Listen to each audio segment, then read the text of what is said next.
That familiar hollow feeling creeps in around midnight, doesn't it? Lying there, thumb moving across the screen without thinking.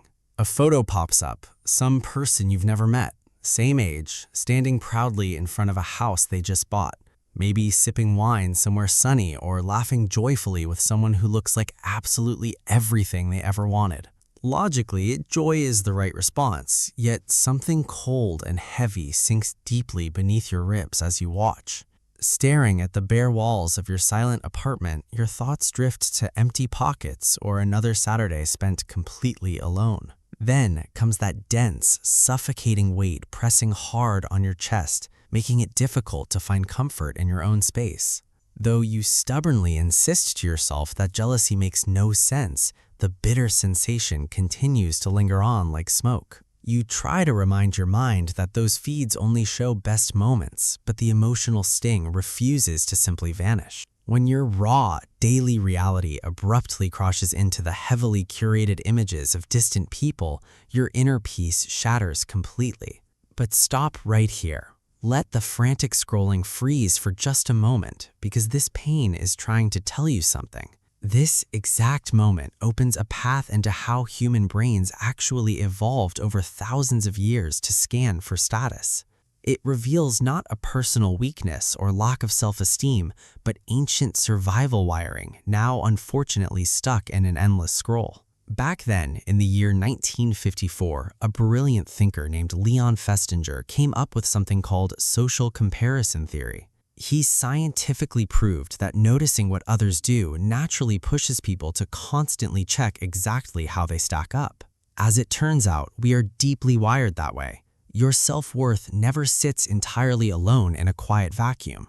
It always shows up standing directly beside someone else, measuring its own value by the visible success of your peers. You hear modern voices loudly claiming this urge means weakness or that you simply doubt your own abilities too much. Most well-meaning people say you should just quit online stuff cold turkey and throw away your phone forever. Yet, completely halting those comparison loops, that's honestly about as doable as making your own breath vanish entirely on demand. What feels to you like an idle habit of casual scrolling actually registers deep in your mind as critical survival data. Behind your eyes, inside the complex chemistry of your brain, dangerous survival things begin to shift without warning. When scrolling past someone who looks significantly ahead of you, your ancient survival mechanism notices the distance in a flash. Because of this immediate threat detection, your analytical prefrontal cortex reacts incredibly fast to calculate your social position. It clearly sees a vast distance between their golden path and yours, instantly triggering an alarm. Then, your brain chemistry rapidly shifts. Your feel-good dopamine slips down while stress-inducing cortisol aggressively climbs up. What follows this chemical imbalance isn't named lightly by psychology. Experts label this painful phenomenon relative deprivation. This happens when that digital gap feels too real, convincing your system that you are lacking something vital. Something deep inside your chest twists painfully, even though your actual dinner plates are completely full right now.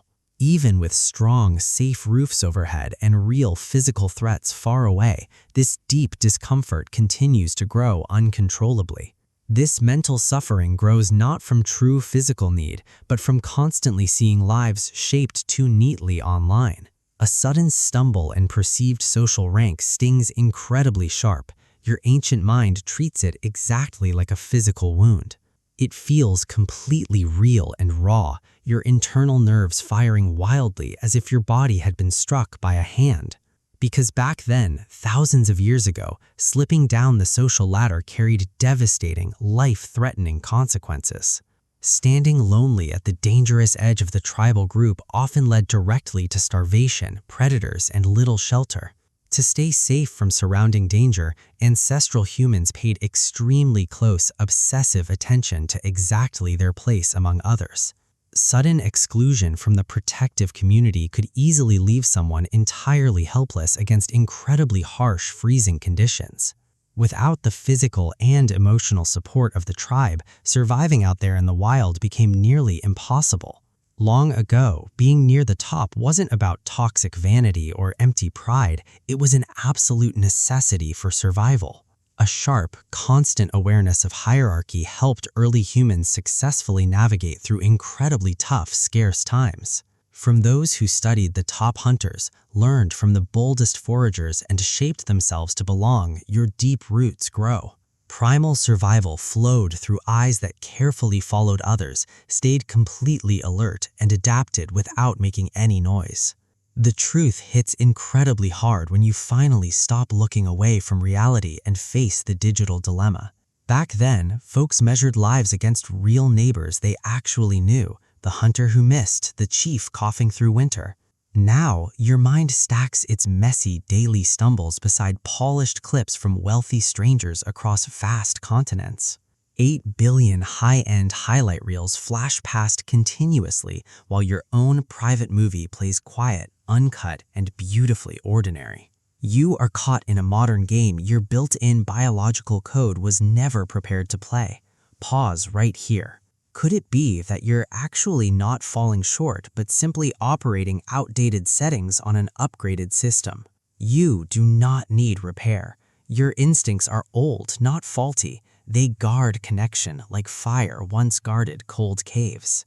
Size only fools the system. Step completely out of the ranking game and run entirely at your own beautiful rhythm. Top subscribe if this felt familiar. Drop a comment below. Who do you measure your days against? Stay plugged back into your life.